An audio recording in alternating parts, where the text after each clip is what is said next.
Hello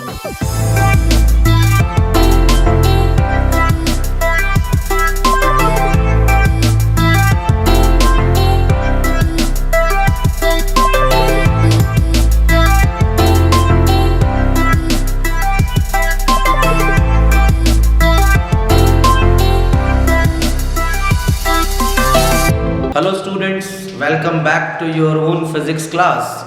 और अभी तक हमने गॉस थ्योरम और उसकी कुछ एप्लीकेशंस पढ़ी थी। अब हम उस एप्लीकेशंस को फर्दर आगे कंटिन्यू करते हैं, क्योंकि गॉस थ्योरम की एप्लीकेशन में आपको गॉस थ्योरम से मैंने आपको बताया था कि किस तरह से हम कूलॉम्स लॉ को प्रूव करते हैं। गॉस थ्योरम का हेल्प करके हमने किस तरह से एक शेल के लिए इलेक्ट्रिक फील्ड कैलकुलेट की थी। गॉस थ्योरम से हमने कैसे सॉलिड स्फीयर के लिए इलेक्ट्रिक फील्ड कैलकुलेट की है। अब जो इसके बाद की एप्लीकेशन है वो है electric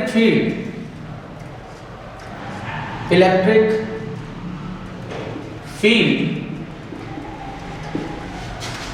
due to infinite long charge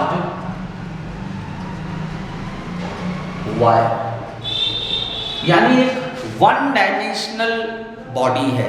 एक आपके पास वायर है, ये वायर है और ये इनफाइनाइटली लॉन्ग है। देखो, आपको फाइनाइट कंडक्टर की वजह से भी बोला जाता है, बट हमारे सीबीएसई के सिलेबस में हमें इनफाइनाइटली लॉन्ग वायर के ऊपर कैलकुलेट करना आता है। अगर आप कॉम्पिटिटिव एग्जाम्स की बात करो तो इन competitive exams they also ask about the finite wire, but in CBSE you have to find electric field due to infinitely long charged wire.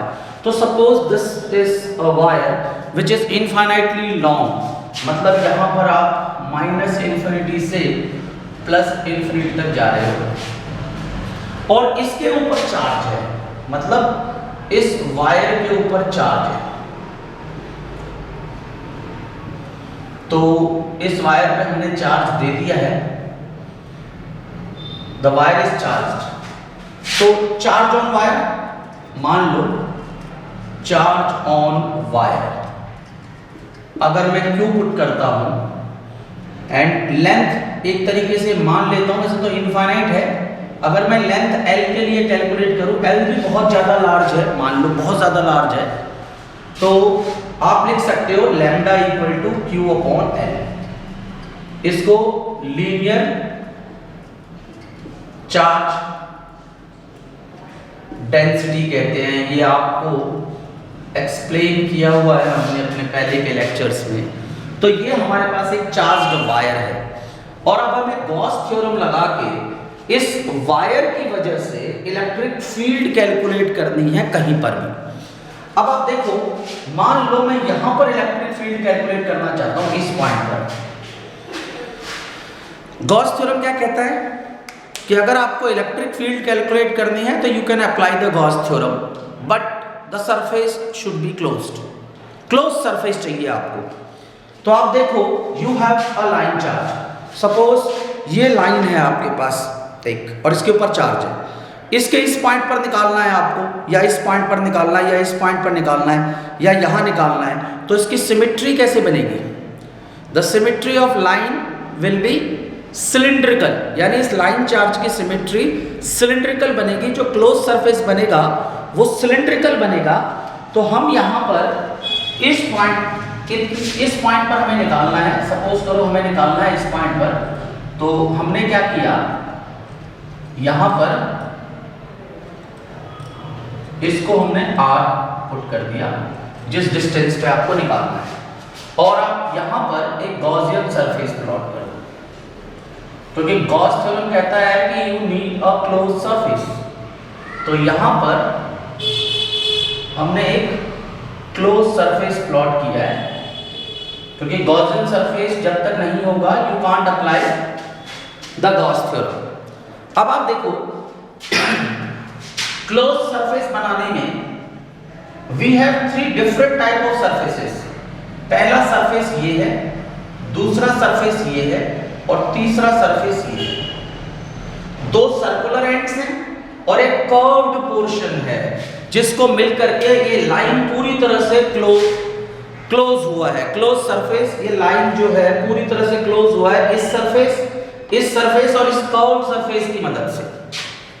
तो अकॉर्डिंग टू गॉस थ्योरम आपको पता है कि E dot ds, we have E dot ds over the closed surface is equal to Q by epsilon naught, ये आपको पता है।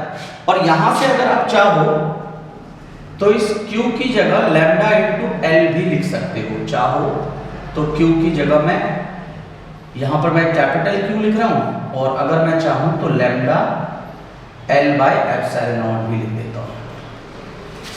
Clear है? अब आप देखिए इसके बाद क्या करना है। गॉस थ्योरम कहता है कि हमें क्लोज सरफेस चाहिए, पर यहां पर एक सरफेस क्लोज नहीं हो रहा, ये और ये तीनों मिलकर क्लोज सरफेस बना रहे हैं। तो आप लिखोगे E dot ds over the surface 1 plus E dot ds over the surface 2 plus E dot ds over the surface 3 equal to lambda L by epsilon naught. This is the expression because in this case you have three surfaces which close this wire, and in Gauss theorem you required a closed surface. Now E dot ds for each surface, आप देखो अगर आप इसकी बात करो, यहां पर charge है तो इलेक्ट्रिक फील्ड की क्या डायरेक्शन होगी? Electric field will be radially outward, क्योंकि पॉजिटिव चार्ज से अवे होता है। तो अगर मान लो we have a charge on this marker, the electric field will be like this. ऊपर नहीं होगी इलेक्ट्रिक फील्ड, क्योंकि चार्ज सिर्फ लाइन पे है और ये वन डायमेंशनल बॉडी है। इलेक्ट्रिक फील्ड हमेशा इस तरीके से होगी, आउटवर्ड, रेडियली आउटवर्ड। तो now electric field is this. Mark the Gaussian surface for three cases, for three surfaces। इसके लिए आप एरिया एलिमेंट तीनों के लिए मार्क करो। यहां पर मान लो आपके पास ds1 है और इसकी डायरेक्शन कहां होगी? आउटवर्ड नॉर्मल, ये n कैप है।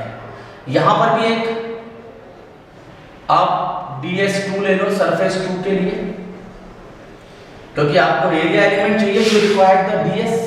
You can put here ds1, ds2, ds3, and the direction is outward normal. At this surface, again this is small area element and the direction is outward normal. Now expand this. You have over the surface 1 E ds1 cos of theta 1 plus integral over the surface 2 E ds2 cos of theta 2 plus for this E ds3 cos of theta 3 should equal to lambda L by epsilon naught. This is the expression। अगर हम इसको expand करें तो now अब देखो क्या है, यहां पर आपको यहां एंगल निकालना है। यहां पर थीटा 1 कैलकुलेट करो। Theta is the angle between electric field जो इधर जा रहा है और ds की डायरेक्शन आउटवर्ड नॉर्मल। अगर आप एक सिलेंडर बनाओ, सपोज करो ये सिलेंडर है और इसका आउटवर्ड नॉर्मल कहां होगा? उधर की तरफ, और इलेक्ट्रिक फील्ड इधर की तरफ। दोनों के बीच का एंगल कितना? 90 डिग्री। देखो ये हमारा एरिया एलिमेंट है, ये ऊपर जा रहा है और इलेक्ट्रिक फील्ड ऐसे जा रही है। This is electric field, this is outward normal, 90 degree. यहां पर भी देखो this is electric field, this is outward normal. यहां देखो इलेक्ट्रिक फील्ड भी इधर जा रही है, आउटवर्ड नॉर्मल भी इधर जा रहा है। तो आप देखिए हमने क्या लिखा है, we can write this as a theta 1 equal to 90 degree, theta 2 equal to 0 degree and theta 3 equal to 90 degree. तो E ds1 cos of 90, surface integral of surface 1, E ds2 surface integral for the surface 2, it is E ds2 cos of 0 degree. Surface integral for surface 3 is E ds3 cos of 90 degree equal to lambda L by epsilon naught. Now cos 90 is 0, तो ये term 0 हो गई, ये term 0 हो गई। यहां पर E surface integral of S2, और यहां देखो cos 0 1 होता है, तो सिंपली आप ds2 लिख सकते हो and it is lambda L by epsilon naught। Clear? अब आप देखें ये जो सरफेस है, कर्व सरफेस, इस कर्व सरफेस, सिलेंडर के कर्व सरफेस का सरफेस एरिया कितना होता है? Surface area, curve surface area equal to 2 pi r into l, ये होता है कर्व सरफेस एरिया। तो E इक्वल टू, E की जगह सरफेस एरिया की जगह 2 pi r l lambda L bye epsilon not. और यहां देखिए L L कैंसिल आउट हो जाएगा, तो E equal to lambda upon 2 pi epsilon naught r। तो हमने क्या देखा कि E proportional to 1 upon r, ये लाइन चार्ज के लिए है हमारे पास। For line charge, for linear charge, E is proportional to 1 by r, inverse proportional है r के। आपने पहले देखा था कि if we have point charge, E proportional to 1 by r square, dipole E proportional to 1 by r cube, और line charge के लिए ये है। इलेक्ट्रिक फील्ड का वेरिएशन अलग अलग बॉडीज पे जिन पे चार्ज डिस्ट्रीब्यूटेड है उनके हिसाब से अलग अलग होता है।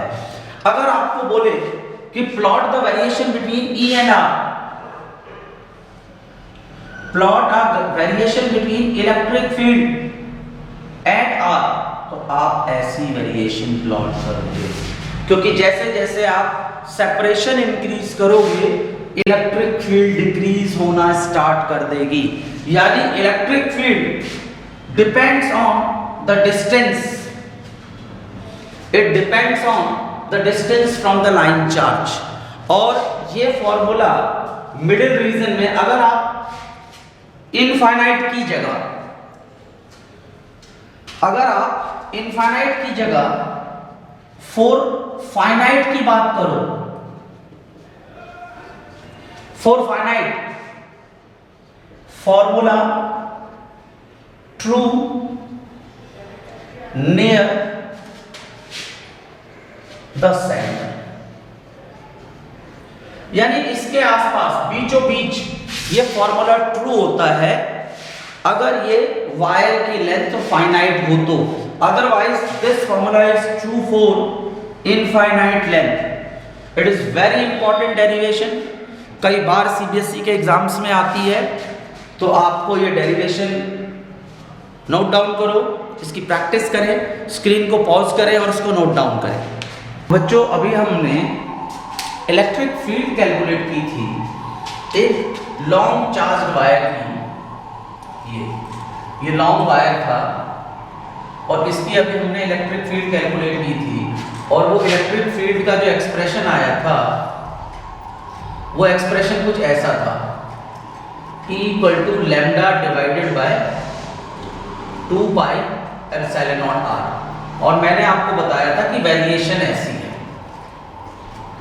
E और R के बीच का वेरिएशन कुछ ऐसा है।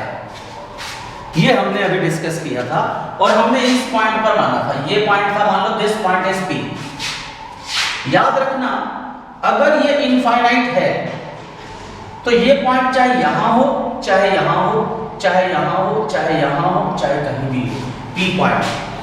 इलेक्ट्रिक फील्ड सेम रहेगी, P की पोजीशन पे डिपेंड नहीं करती if the wire has infinite length, but if the length is finite then centre पे लगभग यही रहेगी, अदरवाइज और पॉइंट्स पर ये इलेक्ट्रिक फील्ड नहीं रहेगी, वेरिएशंस आ जाएंगी।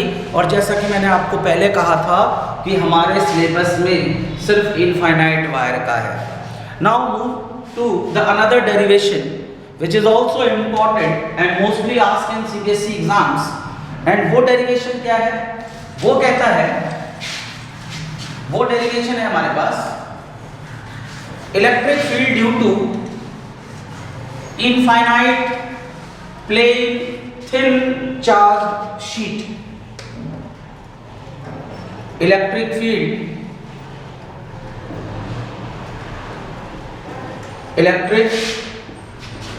Field due to infinite plane thin charge sheet. जैसे कि आप ध्यान रखें, ये हमारे पास मान लो एक शीट है, ये अगर मैं बात करूं जैसे हमारे कॉपी का पेज होता है, मान लो लाइक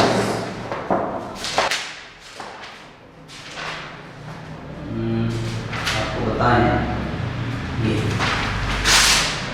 ये thin sheet, plane thin sheet. अगर इस शीट के ऊपर चार्ज हो तब क्या होगा, और ये भी इनफाइनाइट है। ध्यान रखें, हमारे पास सपोज करो ये एक थिन शीट है, this is a thin sheet, और ये इनफाइनाइट है, इसके ऊपर चार्ज है। मैं चार्ज पॉजिटिव भी यहां ले रहा हूं बार बार, you can also take the negative charge, and if you take the negative, वैसे लाइन वाले में है, अगर आप नेगेटिव लोगे तो इलेक्ट्रिक फील्ड का एक्सप्रेशन सेम आएगा, सिर्फ डायरेक्शन चेंज होगी। ये रेडियली आउटवर्ड है, वो रेडियली इनवर्ड होगा, और आपको यहां पर निकालना है। इस पॉइंट पर आपको इलेक्ट्रिक फील्ड कैलकुलेट करनी है, और सपोज करो यहां से ये जो डिस्टेंस है इट इज एल, और इधर भी ले लो, ये डिस्टेंस जो मान लो एल है, ये है, और इसके इस तरफ भी, यहां से भी आप मान लो ये एल है। आप शीट के इस तरफ भी इलेक्ट्रिक फील्ड कैलकुलेट कर सकते हो, इलेक्ट्रिक फील्ड इस तरफ भी कैलकुलेट कर सकते हो, दोनों में से किसी साइड आपको इलेक्ट्रिक फील्ड कैलकुलेट करने को कहा जाएगा। अब इसके पास this has the charge Q, if the charge is Q and area of sheet is A, then sigma equal to Q by A। हमें चार्ज डेंसिटी लेके चलना है, क्योंकि मैंने इनफाइनाइट शीट के लिए कहा है आपको, शीट की लंबाई बहुत ज्यादा बड़ी है, आपके मेजर से बड़ी है। इस केस में देखें आप, ये है, we have to again apply the Gauss theorem, and because we have to find the electric field due to Gauss theorem, so we apply the Gauss theorem, which is E dot ds equal to Q by epsilon naught। और यहां से देखो, आप Q की जगह sigma into A put कर सकते हो, तो यहां पर sigma A bye epsilon not आप लिख सकते हो। अब गॉस थ्योरम क्या कहता है कि we need a close surface, तो यहां पर क्लोज सरफेस कैसे बनाएं? जब प्लेन शीट की बात करेंगे तो हम क्लोज सरफेस दो तरीके के बना सकते हैं। One can be rectangular parallelopiped like this, ये इस टाइप का रेक्टेंगुलर पैरेललोपाइड शेप, ये जैसे आप रेक्टेंगल बनाते हो, ये दिस टाइप रेक्टेंगल। अगर मान लो मैं बात करूं ये रेक्टेंगुलर पैरेललोपाइड, इस टाइप का भी बना सकते हो। And you can also draw a cylindrical close surface, तो which is convenient for you, I will use the cylindrical close surface because I have to apply the Gauss theorem, और Gauss theorem के लिए we required a Gaussian surface which is close. तो close के लिए you can use the rectangular parallelopiped और cylindrical. तो it is easier, तो हम ये सिलेंड्रिकल सरफेस, मैं सिलेंड्रिकल सरफेस लेके आपको करा रहा हूं, आप दोनों में से कोई भी अप्लाई कर सकते हो। तो हम यहां पर, क्योंकि हमें गॉस थ्योरम अप्लाई करनी है, तो हम क्लोज सरफेस बना रहे हैं, और क्लोज सरफेस बनाएंगे हम, और वो सिलेंड्रिकल शेप देंगे।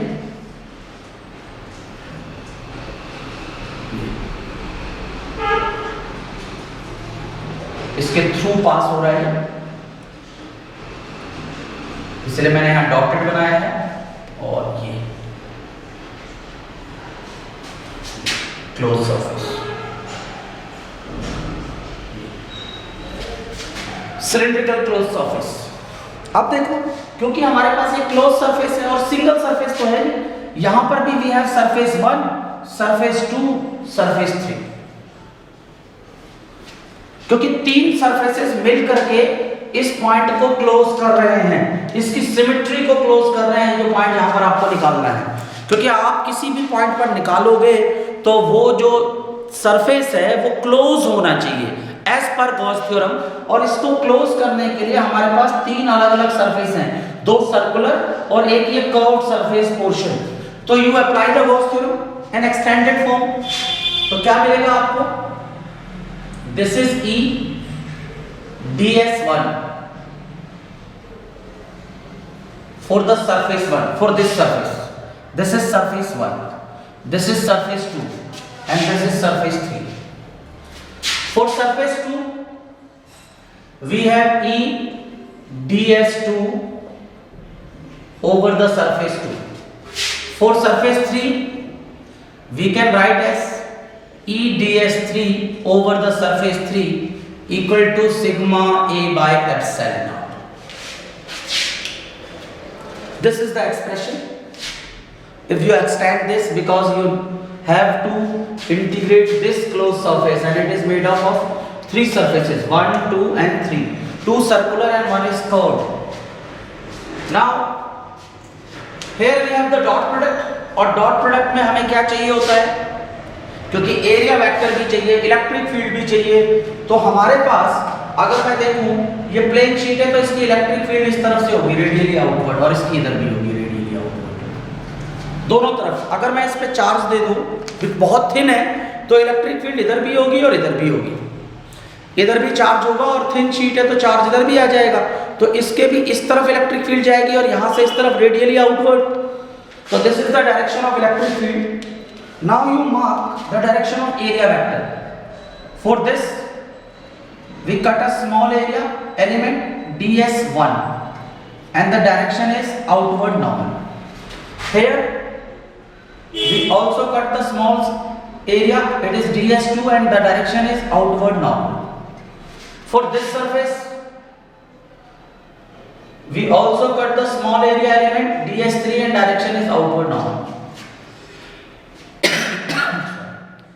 Here you have the electric field is along this direction, और ये आउटवर्ड नॉर्मल, दोनों सेम डायरेक्शन में जा रहे हैं, तो यहां पर आपके पास थीटा 0 डिग्री है।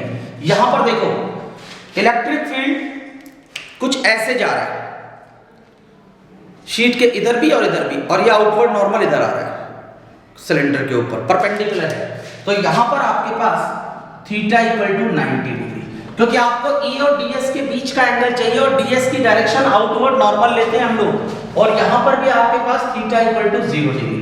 तो you put the values of theta, यहां देखें आप, for surface 1 E ds1 cos of 0 degree, plus for surface 2 E ds2 cos of 90 degree, plus for surface 3 E ds3 cos of 0 degree equal to sigma by A epsilon naught. अब आप देखिए cos 0 1 होता है, cos 90 0 होता है, तो यहां पर क्या लिखेंगे आप?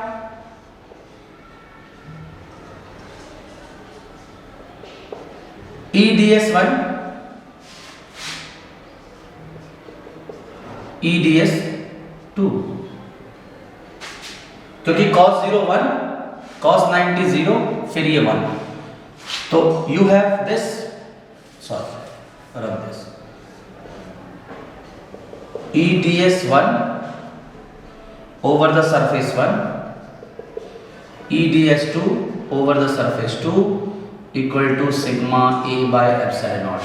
अब देखो ये बहुत छोटे छोटे पोर्शन है तो नियरली इक्वल मान लेते हैं, बहुत इनफाइनाइटली स्मॉल है ये दोनों पोर्शंस। तो हम क्या करते हैं, यहां we can write as 2 summation E ds 1 sigma by a epsilon naught। यहां देखें E बाहर, surface integral of ds1 sigma by a epsilon. अब आप देखें इस छोटे एलिमेंट को, यहां आपका छोटा सा एरिया था, अगर इसको एक्सटेंड कर दें तो this will become area of, this will become equal to the area of sheet. ये जो छोटा सा टुकड़ा है आपने, क्योंकि ये सरफेस एरिया छोटा लिया, इसका पार्ट लिया है, और ये गॉसियन सरफेस भी आपने इसी शीट का लिया है, तो जब इसको इंटीग्रेट करेंगे तो ये गॉसियन सरफेस का मैक्सिमम एरिया इस शीट के बराबर हो जाएगा। तो you can right E a sigma a by epsilon naught, which implies that a cancel out, your electric field equal to sigma by 2 epsilon naught। तो आप देखो, आपने जो ये लेंथ L ली थी इस रॉड की, देखो ये हमने सेंटर से, यहां से, ये जो हमने इधर भी L ली थी और इधर भी L ली थी, पूरे सिलेंडर की लेंथ हमने 12 ली थी, इस लेंथ से इंडिपेंडेंट है।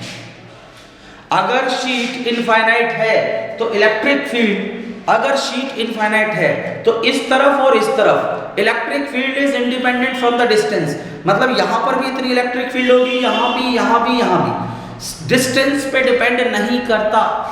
समटाइम दे आस्क कि draw the variation between E and length या distance from the sheet, distance from sheet, तो it is independent. Electric field not depend on the distance from the sheet. तो ये expression आपको कई बार exam में आता है CBSE के लिए, very important, and this is valid for infinite charge sheet only. अगर ये फाइनाइट होगा तो इलेक्ट्रिक फील्ड का एक्सप्रेशन ये नहीं होगा, ये इनफाइनाइट के लिए वैलिड है। हाँ, मिडिल रीजन में फाइनाइट के लिए भी आप लिख सकते हो, only in the middle region of the sheet it is valid for finite sheet also, but infinite sheet के लिए ये ट्रूली वैलिड है। कोई डाउट हो तो आप कमेंट सेक्शन में लिखें, आप मेल कर सकते हैं, लिंक, मेल आईडी आपके लिंक में है, और आप कमेंट भी कर सकते हैं अगर कोई भी डाउट हो आपको। तो नाउ वी मूव फर्दर, तो हम देखते हैं कि नेक्स्ट जो हमारी डेरिवेशन है वो इसी शीट पे है। हमको इस शीट के लिए कुछ साइन कन्वेंशंस भी ध्यान रखनी है, कुछ बातों का ध्यान रखना है। अगर हमारे पास कॉम्बिनेशन ऑफ शीट्स आए तो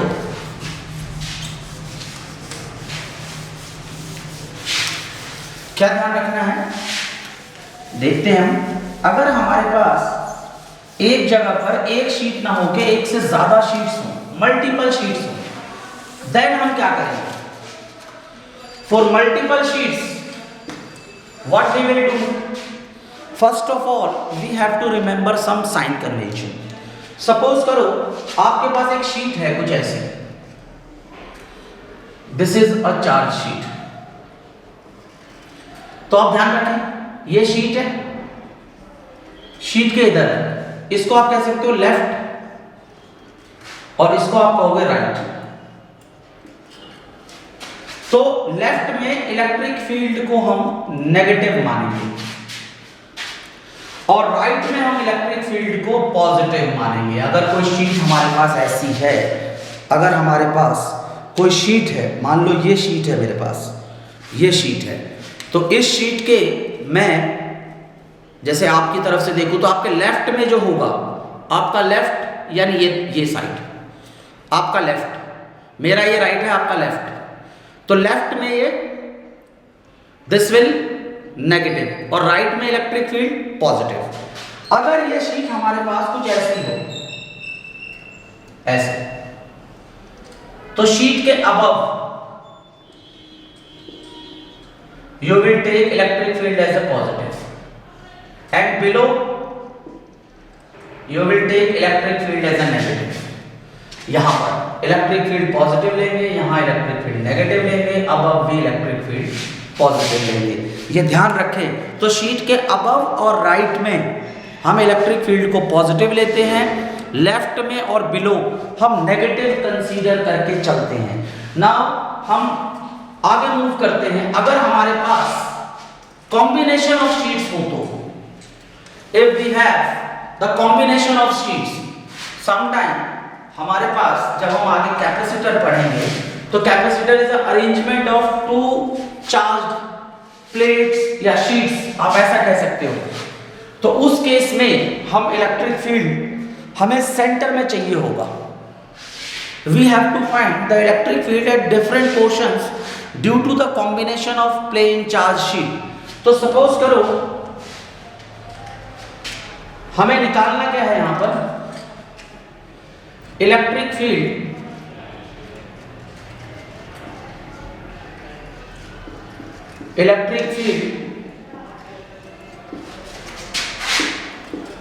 ड्यू टू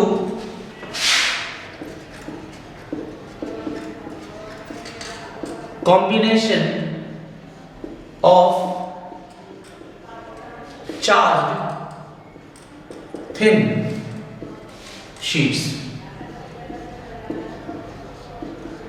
अब जो हमारे पास शीट्स हैं वो थिन है बट कॉम्बिनेशन ऑफ शीट्स है। मतलब क्या है कि सपोज करो हमारे पास यहां पर दो शीट्स हैं, एक ये और दूसरी शीट ये।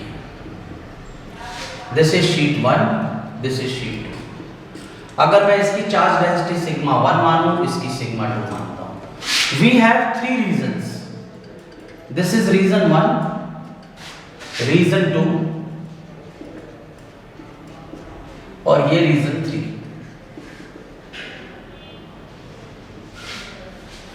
यानी कि अगर मेरे पास दो शीट्स हैं, सपोज करो ये दो शीट्स हैं, तो एक रीजन लेफ्ट में हो गया, एक दोनों शीट्स के बीच में हो गया और एक राइट में हो गया। 3 रीजन बनते हैं। अगर ये दो शीट हैं तो इन दोनों की वजह से इलेक्ट्रिक फील्ड यहां कितनी होगी। And similarly if these are the 2 sheets you have to find the electric field between the 2 sheets and they may also ask to find the electric field on the right of the 2 sheets. तो ये जो point है ये दोनों sheet के right में है, ये वाला दोनों के लेफ्ट में है और ये बीच में है। तो आपको कहीं भी निकालना पड़ सकता है, रीजन 1 में भी, रीजन 2 में भी, रीजन 3 में। तो we will calculate 1 by 1। First of all हम रीजन 1 की बात करते हैं। रीजन 1 तो इलेक्ट्रिक फील्ड ई नेट कितना होगा, इस शीट की वजह से इलेक्ट्रिक फील्ड E1 इसकी वजह से, और क्योंकि इस शीट के ये लेफ्ट में है तो नेगेटिव आएगा, माइनस ये वाली शीट इसके भी ये लेफ्ट में है माइनस E। तो आप लिख सकते हो माइनस कॉमन लेकर के E1 प्लस E2। और आपको पता है फॉर प्लेन शीट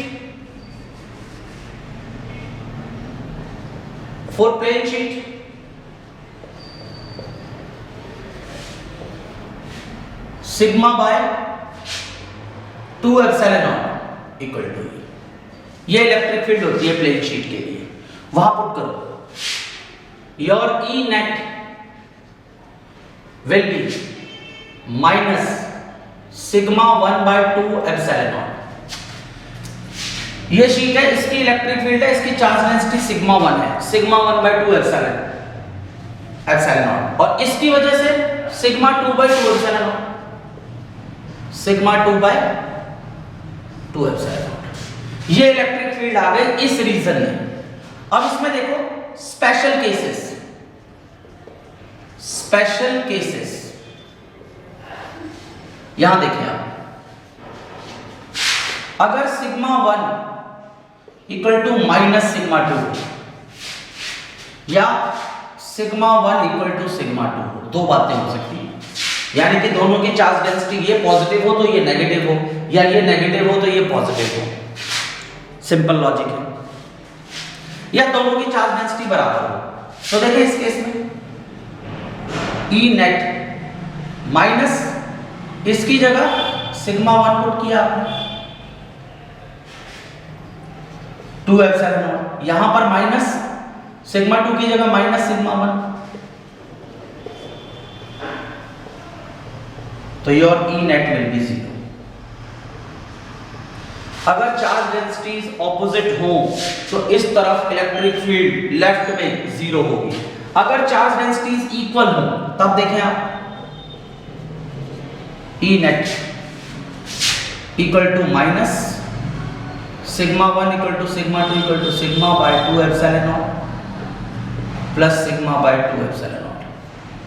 तो you can write minus sigma by epsilon naught, इसको प्लस करेंगे 1 प्लस 1 2 हो जाएगा, 2 से cancel out sigma by epsilon naught. तो ये हमने बात की रीजन 1 के लिए। स्क्रीन को पॉज करें और इसको राइट डाउन करें कि इस रीजन में इलेक्ट्रिक फील्ड इतनी होगी। अगर चार्ज डेंसिटीज ऑपोजिट हैं तो इस तरफ लेफ्ट में इलेक्ट्रिक फील्ड 0 होगी, चार्ज डेंसिटीज अगर इक्वल हैं तो ये होगी इलेक्ट्रिक फील्ड। इसको नोट डाउन करें पॉज करके स्क्रीन को, और अब हम रीजन 2 की बात करते हैं। यहां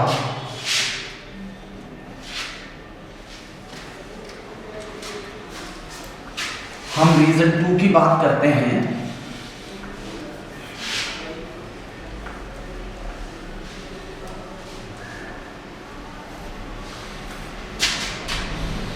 रीजन 2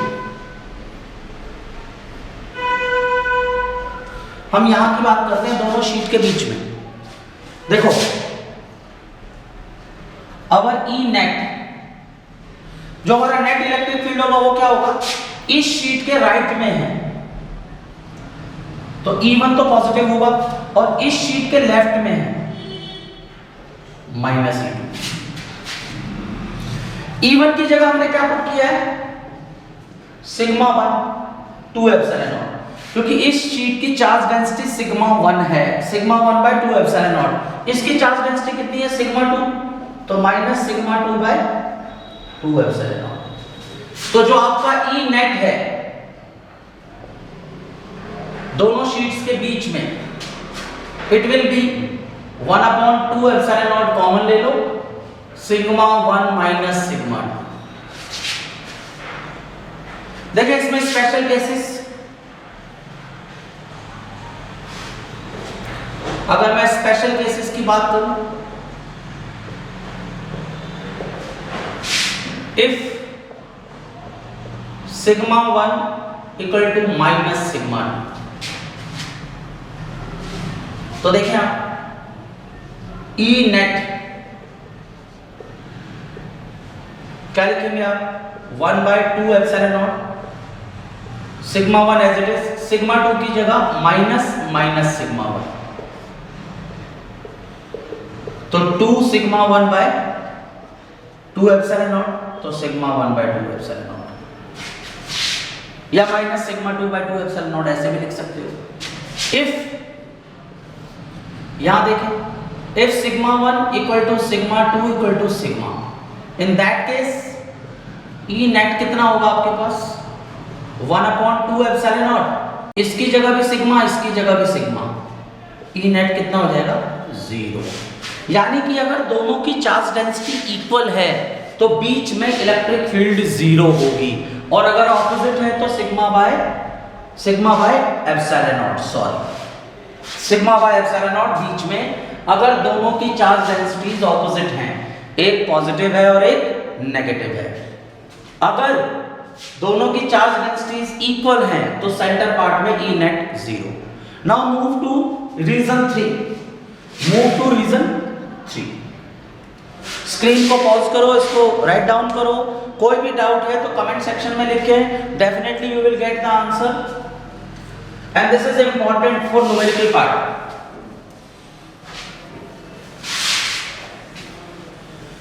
इस पे बेस्ड न्यूमेरिकल्स आते हैं, डेरिवेशंस तो थोड़ी कम आती हैं, बट इन सीबीएसई न्यूमेरिकल्स जरूर पूछे जाते हैं इस पे बेस्ड। अब हम रीजन 3 की बात कर रहे हैं। In region 3 we have E net, ये इसके भी राइट में है E1 और ये इसके भी राइट में है प्लस -. E1 की जगह क्या लिखोगे आप? एक प्लेन शीट की जगह सिग्मा बाय 2 एप्सिलॉन नॉट होता है और इसकी चार्ज डेंसिटी सिग्मा 1 है तो मैंने सिग्मा 1 लिखा। इसकी चार्ज डेंसिटी सिग्मा 2 है, सिग्मा 2 बाय 2 एप्सिलॉन नॉट।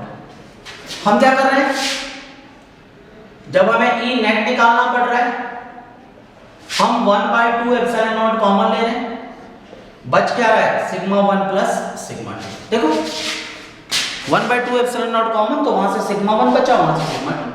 तो ये इलेक्ट्रिक फील्ड है। इसमें स्पेशल केस कभी कभी पूछ लेते हैं, स्पेशल केसेस। दो ही बात आपको ध्यान रखनी है कि अगर if sigma 1 equal to minus sigma 2, उस केस में देखो ई नेट कितना होगा 1 by 2 epsilon naught as it is, इसकी जगह सिग्मा 1 और यहां भी माइनस सिग्मा 1, तो इलेक्ट्रिक फील्ड कितनी हो जाएगी? 0। If the two charges have the opposite charge densities in the right portion, the electric field will be 0। यानी यहाँ इलेक्ट्रिक फील्ड 0 होगी अगर हमारे पास इन दोनों की चार्ज डेंसिटीज इक्वल और ऑपोजिट हैं तो। इसमें देखें if sigma 1 equal to sigma 2 equal to sigma, अगर चार्ज डेंसिटी बराबर हो और दोनों सेम साइन हो, दोनों पॉजिटिव हो या दोनों नेगेटिव हो, तो ई नेट उस समय में 0 नहीं होगा। E net equal to 1 by 2 epsilon naught, यहां भी सिग्मा यहां भी सिग्मा, तो sigma by epsilon naught. Screen को पॉज करें, इसको राइट डाउन करें, ये बहुत इंपॉर्टेंट है आपके कॉन्सेप्ट वाइज। बेसिकली इस पे न्यूमेरिकल पूछे जाते हैं। तो ये हमारा इलेक्ट्रिक फील्ड एंड चार्ज वाला टॉपिक फिनिश होता है। अगले लेक्चर में हम इलेक्ट्रिक पोटेंशियल से स्टार्ट करेंगे, जो चैप्टर नंबर 2 है हमारे इलेक्ट्रोस्टैटिक का, उसको इलेक्ट्रोस्टैटिक 2 भी कहते हैं। अगर आपको इलेक्ट्रोस्टैटिक 1 में कोई भी डाउट हो तो I am repeating time and again कि आप कमेंट करें, आपके डाउट्स का सॉल्यूशन आपको मिलेगा। इन डेरिवेशंस की अच्छी तरह से प्रैक्टिस करें। Gauss theorem is very important, हर बार एक क्वेश्चन 5 नंबर का आता है, तो घर पे प्रैक्टिस करें। सेफ रहें। Thank you.